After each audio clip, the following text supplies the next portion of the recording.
नमस्ते विद्यार्थियों।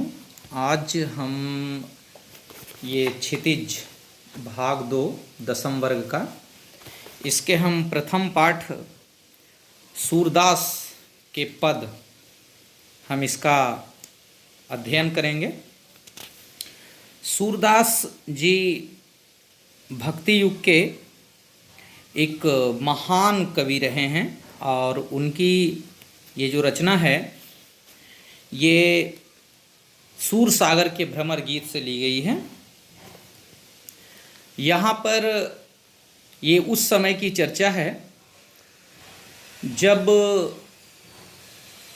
कृष्ण गोपियों से दूर चले गए थे और जब गोपियाँ कृष्ण को बुलावा भेजती हैं आने के लिए, परंतु कृष्ण नहीं आते हैं और गोपियाँ उनके विरह में व्याकुल हो जाती हैं।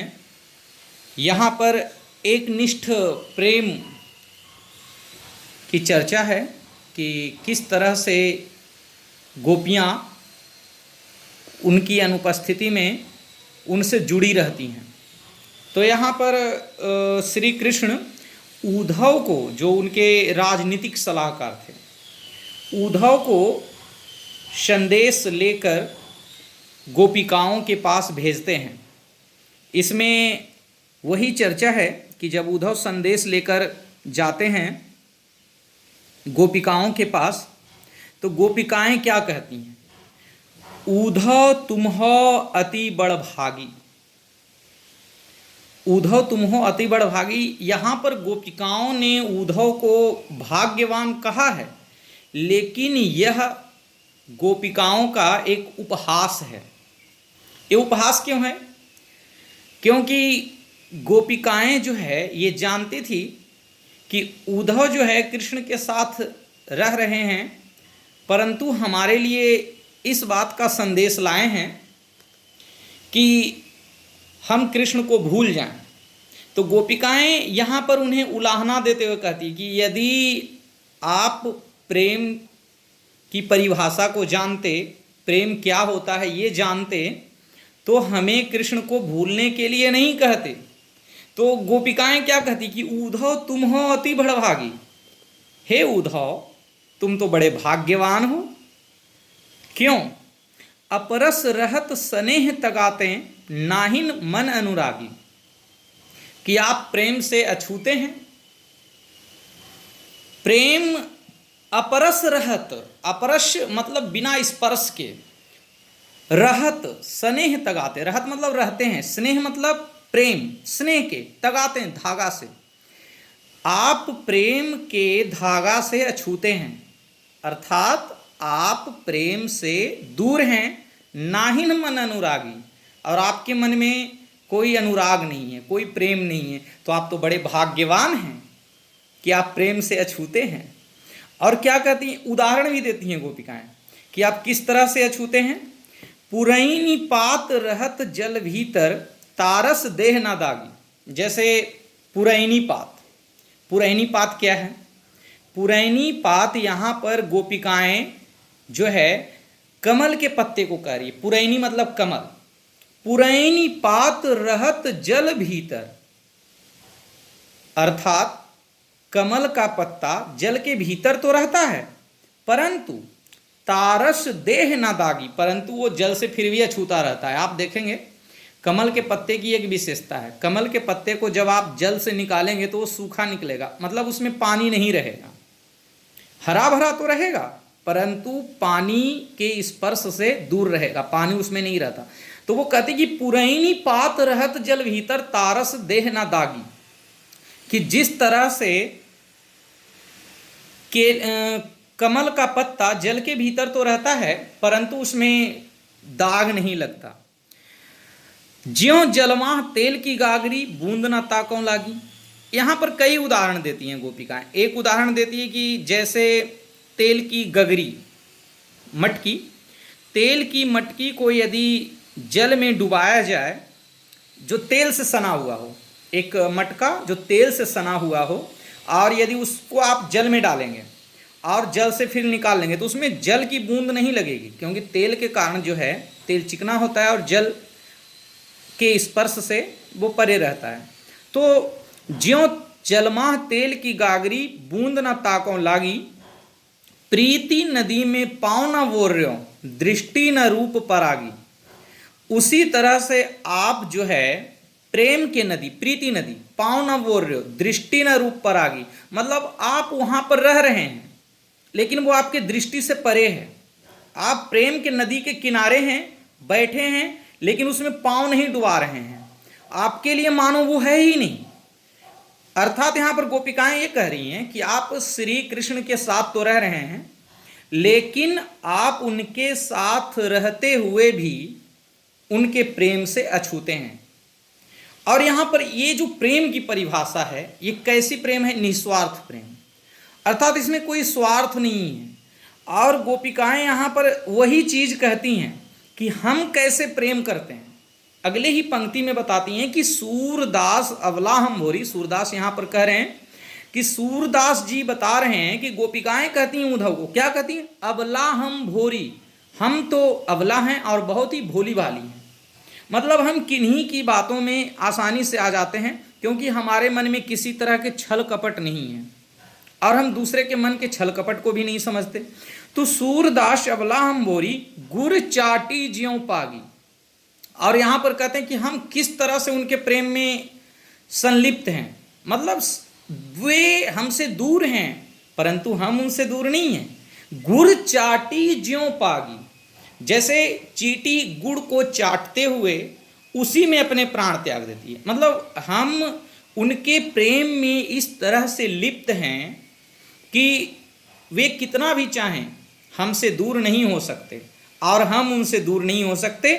हम उनके प्रेम में इस तरह से पड़े हुए हैं। और आगे की चर्चा,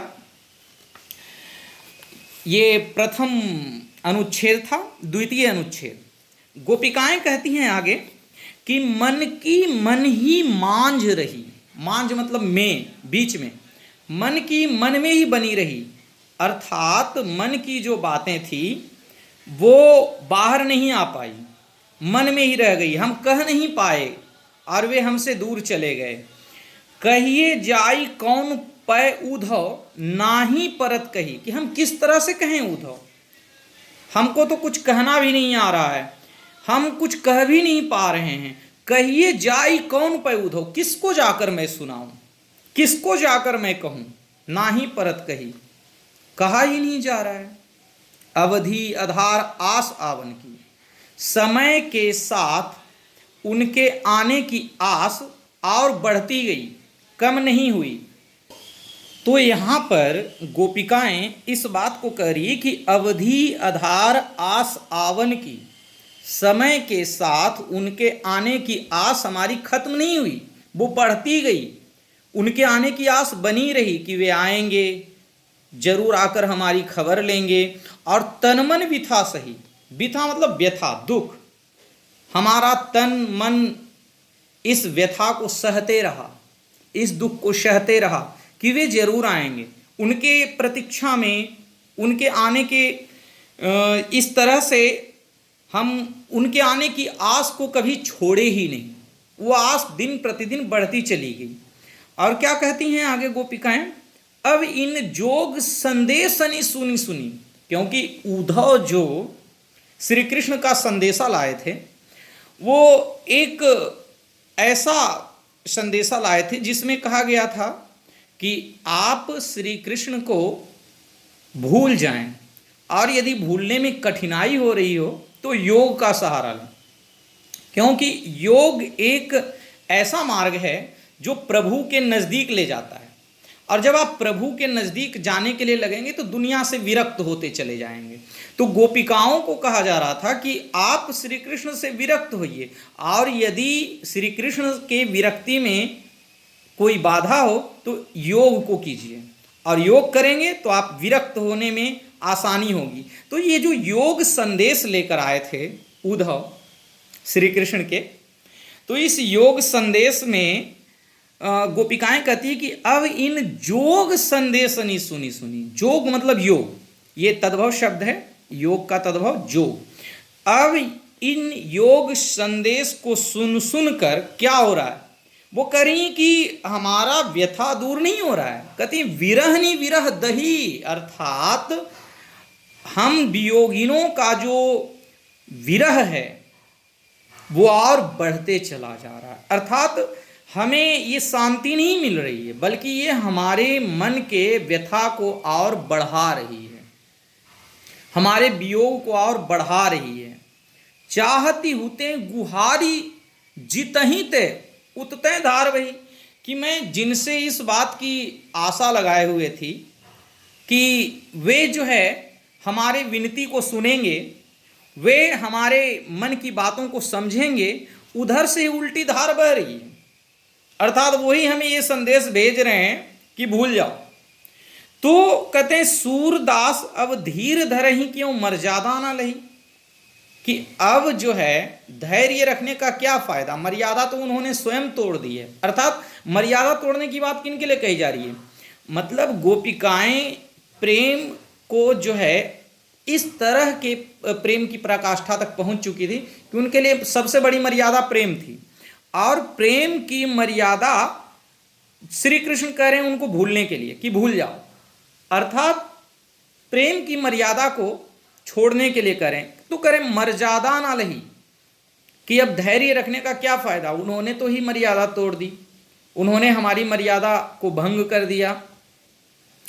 लेकिन गोपिकाएं किस तरह से मन से, वचन से, कर्म से श्री कृष्ण में रमी हुई है, वो अगली, ये दूसरा अनुच्छेद समाप्त हो गया, वो तीसरे अनुच्छेद में बताती है। ये तीसरा अनुच्छेद क्या है भ्रमर गीत का, ये तीसरा अनुच्छेद है कि हमारा हरि हारिल की लकड़ी, हमारा हरि हारिल की लकड़ी, कि हमारे जो हरि हैं वो क्या है, हारिल की लकड़ी। हारिल क्या है, हारिल एक पक्षी होता है। इस पक्षी की एक विशेषता होती है कि ये अपने पैरों में एक लकड़ी को पकड़े रखता है, और ये लकड़ी वो कभी नहीं छोड़ता, ये लकड़ी मरते दम तक उसके पैरों से बंधा होता है, ये उसकी विशेषता है। तो यहाँ पर गोपिकाएं उस हारिल पक्षी से तुलना कर रही है अपने आप को, वो एक तरह से हारिल कह रही हैं और हरि को कर रही हैं लकड़ी। अर्थात उनका जो प्रेम है वो हमारे लिए क्या है और हम क्या है, कहते हमारो हरि हारिल की लकड़ी, हमने उन्हें इस तरह से जकड़ रखा है, उनके प्रेम को इस तरह से मन में बसाया हुआ है कि ये कभी छूटने वाला ही नहीं, ये मरते दम तक नहीं छूटेगा। आमरण ये हमारे मन में बना रहेगा, आजीवन हमारे मन में बना रहेगा। हमारे मन में उनके प्रति जो श्रद्धा है, जो प्रेम है, वो प्रेम स्नेह हमारे मन से कभी नहीं जाएगा, ये प्रेम हमेशा हमारे मन में बनी रहेगी उनके प्रति। मन क्रम वचन, मन से, कर्म से और वचन वाणी से, जिसको कहते हैं मनसा वाचा कर्मणा, मन से, कर्म से और वाणी से, नंद नंदन उर यह दृढ़ करी पकड़ी। नंद नंदन उर, नंद नंदन किसे कहा जा रहा है यहाँ पर, यहाँ पर नंद नंदन कृष्ण को कहा जा रहा है। नंद के वो नंदन अर्थात नंद के पुत्र थे, तो यहाँ पर नंद नंदन उर अर्थात उसको, कृष्ण को उर में, हृदय में, उनको हम हृदय में बसाए हुए हैं और दृढ़ कर पकड़ी। इस तरह से हमने दृढ़ता पूर्वक पकड़ रखा है, जैसे हारिल लकड़ी को आमरण पकड़े रहता है। तो यहां पर और आगे क्या कहती है गोपिकाएं, जागत सोवत स्वप्न दिवस निसी कान्ह कान्ह जकरी। जागते हुए भी, सोते हुए भी, स्वप्न में भी, दिवस मतलब दिन में भी, निशी मतलब रात्रि में भी, और ये हर समय क्या जपती हैं, कान कान जकरी। कान कान जकरी मतलब उनके नाम का स्मरण करते रहती है। कन्हैया श्री कृष्ण उनके नाम का स्मरण करते रहती है, रात्रि हो, दिन हो, स्वप्न हो, सोना हो, जागना हो, किसी भी अवस्था में उनके नाम को जपते रहती है। हमारे मन में वो इस तरह से बसे हुए हैं। गोपिकाएं यहां पर कहती हैं सुनत जोग लागत है ऐसो ज्यों करुई ककरी। अब वो कहती हैं कि आप जो ये योग का संदेश लाए हैं ना, ये योग का संदेश सुनने में ऐसा प्रतीत हो रहा है जैसे कड़वी ककड़ी। आपने ककड़ी खाया होगा और देखा होगा कभी ककड़ी जब कड़वा निकल जाता है तो आप उसे फेंक देते हैं। तो यहां पर गोपिकाएं उसी बात की चर्चा कर रही हैं कि ये जो योग संदेश है जो श्री कृष्ण ने भेजा था, उस योग संदेश के लिए कहती हैं, ये उपमा अलंकार है कि सुनत ज्योग लागत है ऐसो ज्यों करुई ककरिया। और ज्यों का यहाँ उपयोग हुआ है तो ज्यों त्यों ये चिन्ह होता है उत्प्रेक्षा का, ये उत्प्रेक्षा में भी जाएगा, क्योंकि यहाँ पर बताया गया है सुनत जोग लागत है ऐसो ज्यों करुई ककरी। योग सुनने में ऐसा प्रतीत हो रहा है क्योंकि गोपिकाएं उससे परी थी। योग योगियों का काम है, लेकिन गोपिकाएं तो भोली भाली उनके प्रेम में पड़ी हुई अबला नारी थी, तो वो कहती है कि कड़वी ककड़ी की तरह हमें योग प्रतीत होता है। सूतो व्याधि हमको ले आए देखी सुनी ना करी। और कहते हैं कि योग किसके लिए है? व्याधियों को दूर करने के लिए। योग का कार्य होता है सभी तरह के व्याधियों को दूर करें, शारीरिक, मानसिक, आध्यात्मिक, तो हर तरह के। तो कहते सूतो व्याधि हमको ले आए देखी सुनी ना करी, कि अरे ये जो रोग है, ये प्रेम रोग, ये हमारे लिए नहीं, ये योग जो है इस प्रेम रोग का इलाज नहीं है। इस स्नेह के लिए योग नहीं चाहिए और इसकी आवश्यकता हमें नहीं है। तो इसकी आवश्यकता किन्हें है? यह तो सूर तीन ही लय सौंपो जिनके मन चक्री। चक्री मतलब जिनका मन चक्के की भांति, या यूं कह लीजिए कि एकाग्र ना हो, जिनका मन एकाग्र ना हो, चक्री, जिनका मन चक्री। चक्री मतलब एकाग्र ना होना, भ्रमण करते रहने वाला। तो जिनका मन भ्रमण करते रहता है, एकाग्र नहीं रहता है, तो उनके लिए है ये योग। तो आप उनके पास जाइए और उन्हें ये योग का संदेश दीजिए। हमारा मन तो एकाग्र है, और वो किस में एकाग्र है? हमारा मन एकाग्र है श्री कृष्ण के प्रेम में, उनकी अनुरक्ति में, और हम उनसे अनुरक्त हैं, विरक्त नहीं। विरक्त मतलब दूर नहीं, दूर होना। विरक्त मतलब दूर होने, हो गया हो जो, उसे कहते हैं विरक्त। जो संसार से विरक्त हो जाते हैं योगी, उनके लिए सारा संसार ही एक समान है, वो किसी एक के लिए नहीं होते। तो ये विरक्त नहीं, ये अनुरक्त हैं। अनुरक्त किसमें? कृष्ण के प्रेम में अनुरक्त हैं। तो इनके मन एकाग्र हैं कृष्ण के प्रेम के लिए। और अगले पंक्ति में गोपिकाएं इस बात की चर्चा करती हैं। ये आपका तीसरा अनुच्छेद हो गया। अब चौथे अनुच्छेद की ओर हम बढ़ेंगे। हरि हैं राजनीति पढ़ी आए। अब यहाँ पर जो है गोपिकाएं चर्चा करती हैं कि हरि मतलब उनके भगवान कृष्ण, कान्हा, तो ये अब राजनीति को पढ़ लिए हैं जो हमें भूलने के लिए कह रहे हैं। तो हरि हैं राजनीति पढ़ी आए, राजनीति को जान लिए, पढ़ लिए, क्योंकि राजनीति के सामने तरह तरह की नीतियां छोटी पड़ जाती हैं। राजनीति के सामने बड़ी बड़ी नीतियां नतमस्तक हो जाती है, घुटने टेक देती हैं।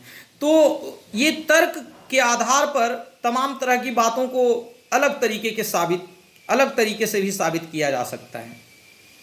तो यहाँ पर कहती हैं कि समुझी बात कहत मधुकर के समाचार सब पाए। अब देखिए मधुकर की यहाँ चर्चा आई, इसीलिए भ्रमर गीत नाम है। भ्रमर, मधुकर, भौरा। तो भ्रमर गीत में यहाँ पर अब चर्चा है कि समुझी बात कहत मधुकर के समाचार सब पाए, कि जैसे भौरा होता है, भौरा कान के पास आके भनभनाता है, लेकिन क्या आप उसकी भाषा को समझ सकते हैं? मधुकर की वार्ता को समझ सकते हैं? नहीं।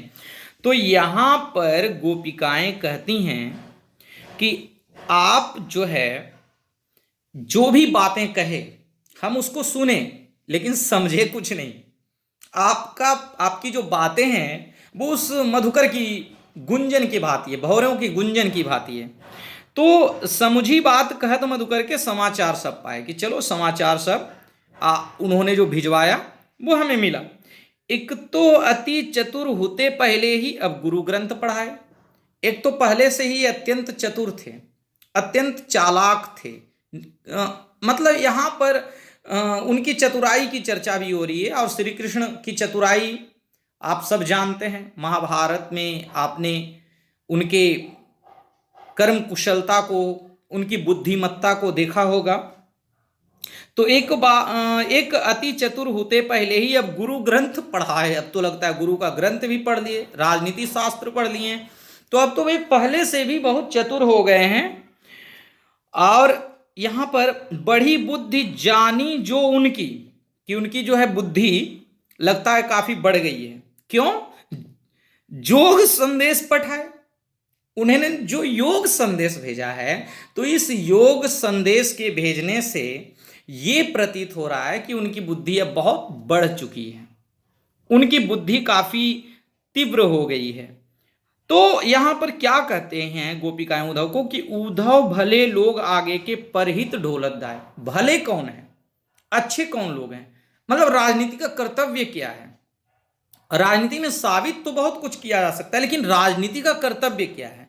परहित डोलत, यहां पर वही करें कि दूसरे का हित करना, समाज का हित करना। तो यहां पर कहती हैं गोपिकाएं कि भले लोगों का हित करना ही एक अच्छे राजनेता का कर्तव्य है। मतलब उन्हें चाहिए कि वे हमारे हित की सोचें। ठीक है। अब अपने मन फेर पाइए चलत जुहुते चुराए। जो स्वयं हमारे मन को चुराकर चले गए हैं, हमारे हृदय को चुराकर चले गए हैं, वे कह रहे हैं कि हमें भूल जाओ। हमारा हृदय तो उनके पास है, हमारा हृदय उनके पास है, तो वे हमें भूलने के लिए क्यों कह रहे हैं? तय क्यों अनीति करें आपुंजे और अनीति छुड़ाएं। यहां पर गोपिकाएं देखिए, राजनेता का कर्तव्य होता है, एक अच्छे व्यक्ति का कर्तव्य होता है स्वयं अनीति ना करना और दूसरों को अनीति से दूर करके नीति के मार्ग पर लाना।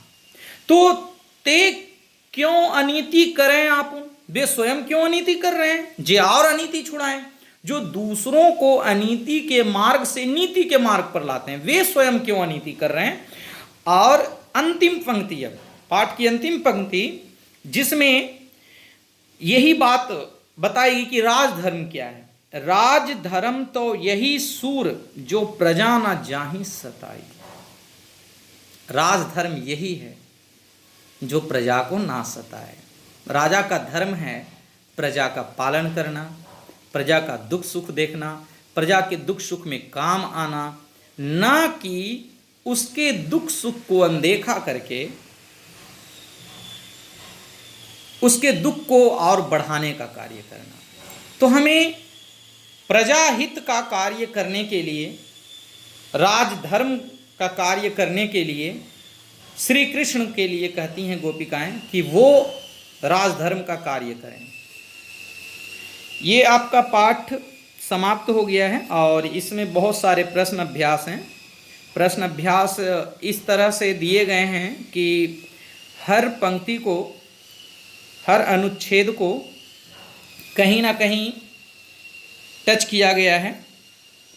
जैसे यहाँ पर पहला प्रश्न है, गोपियों द्वारा उद्धव को भाग्यवान कहने में क्या व्यंग निहित है। प्रथम अनुच्छेद से जो आपको बताया मैंने कि गोपिकाएं उन पर व्यंग कर रही हैं, जैसे कि उद्धव तुम हो अति बड़भागी। उन्हें भाग्यवान कहने के पीछे उनका तथ्य क्या है? उन पर व्यंग करना कि आप जो है प्रेम के इतने समीप होते हुए भी प्रेम से अछूते कैसे हैं, क्योंकि प्रेम के तो खान है श्री कृष्ण। और उसी से संबंधित दूसरा प्रश्न भी उसी से संबंधित है। प्रथम अनुच्छेद से उद्धव के व्यवहार की तुलना किस किस से की गई है। जैसा कि पहले ही उद्धव के व्यवहार की तुलना पुरैनी पात और यहाँ पर जलमह तेल की गागरी, इन सब चीज़ों से तुलना की गई है। गोपियों ने किन किन उदाहरणों के माध्यम से उद्धव को उलाहने दिए हैं। बहुत सारे उदाहरण के माध्यम से उलाहने दिए गए हैं। जैसे यहाँ पर अपरस रह स्नेह तगाते तायन, ये प्रथम अनुच्छेद का ही सब है प्रश्न। उद्धव द्वारा दिए गए योग के संदेश ने गोपियों की विरहाग्नि में घी का काम कैसे किया, ये आपका दूसरे अनुच्छेद से है। कुल मिलाकर सभी अनुच्छेद से दो दो तीन तीन प्रश्न दिए गए हैं और आप इनका अभ्यास जरूर कर लें। यदि आपके पास ये पद नहीं भी है तो मैं एक बार इसका पाठ कर देता हूँ। ऊधव तुम हो अति बड़भागी, अपरस रहत स्नेह तगाते नाहिन मन अनुरागी, पुरैनी पात रहत जल भीतर तारस देह न दागी, ज्यों जलमाह तेल की गागरी बूंद न ताको लागी, प्रीति नदी में पाँव न बोल रहे हो दृष्टि न रूप परागी, सूरदास अबला हम बोरी गुर चाटी ज्यों पागी, मन की मन ही मांझ रही कहिए जाय कौन पै उधव नाही परत कही, अवधि आधार आस आवन की तनमन बिथा सही, अब इन जोग संदेशनि सुनी सुनी बिरहनि बिरह दही, चाहुति हुति गुहारी जितहि तय उतते धार वही, सूरदास अब धीर धरी क्यों मर्यादा ना लही, हमारे हरि हारिल की लकड़ी मन क्रम वचन नंद नंदनूर यह दृढ़ कर पकड़ी, जागत सोबत स्वप्न दिवस निशि कान कान जकरी, सुनत जोग लागत है ऐसो ज्यों करुई ककड़ी, सूतो व्याधि हमको ले आई देखी सुनी न करी, यह तो सूर तिन्हीं ले सको जिनके मन चकरी। अंतिम अनुच्छेद हरि हैं राजनीति पढ़ी आए, समुझी बात कहत मधुकर के समाचार सब पाए, एक अति चतुर हुते पहले ही अब गुरु ग्रंथ पढ़ाए, बड़ी बुद्धि जानी जो उनकी जोग संदेश पठाए, उद्धव भले लोग आगे के परहित डोलत धाए, अब अपनो मन फेर पाइए चलत जो हुते चुराए, त्यों क्यों अनीति करें आपुंजे और अनीति छुड़ाए, राज धर्म तो यह सूर जो प्रजा न जाहे सताई। आप इसका अभ्यास करें और यदि किसी तरह की समस्या होती है तो आप कमेंट में डालें। अगली पाठ्यक्रम में आप देखेंगे, उसका हम प्रयास करेंगे कि उसका हम आपको समाधान दें। कोई भी समस्या हो तो आप ज़रूर कमेंट करें। इस पुस्तक के द्वारा पढ़ाया गया आपको क्षितिज भाग 2 दसम वर्ग के लिए हिंदी के पाठ्यक्रम से, और अगले दिन व्याकरण के एक अध्याय को लिया जाएगा दसम वर्ग से नवम वर्ग से, सभी वर्गों से नवम दसम का व्याकरण के लिए आप सहायक पुस्तक के रूप में इसे ले सकते हैं। सरस्वती मानक हिंदी व्याकरण एवं रचना कोर्स ए 9 एवं 10th के लिए है, दोनों के लिए एक ही पुस्तक है। और हम प्रयास करेंगे कि इस लॉकडाउन के दिनों में आपको किसी तरह की यदि समस्या हो रही हो पाठ्यक्रम में तो आप इसे देखें, पढ़ें और प्रयास करें कि जिन बच्चों को इसकी आवश्यकता है उन तक पहुंचाएं। आप इसका लिंक उन्हें भेज सकते हैं, शेयर कर सकते हैं, सब्सक्राइब कर सकते हैं, और आगे की पढ़ाई के लिए आप ज़रूर बने रहें हमारे साथ। अगले दिन आपको व्याकरण के एक अध्याय से अभ्यास कराया जाएगा। ये आपका जो है प्रथम पाठ क्षितिज से था, गद्य खंड जिसको काव्य खंड भी कहते हैं, और अगले दिन व्याकरण से हम प्रयास करेंगे कि जल्दी ही आप तक एक नए पाठ के साथ प्रस्तुत हों। व्याकरण में दसम वर्ग के लिए पद परिचय, वाच्य, रस, वाक्य भेद, वाक्य रचना, ये सारी चीज़ें लगी हुई है। धन्यवाद।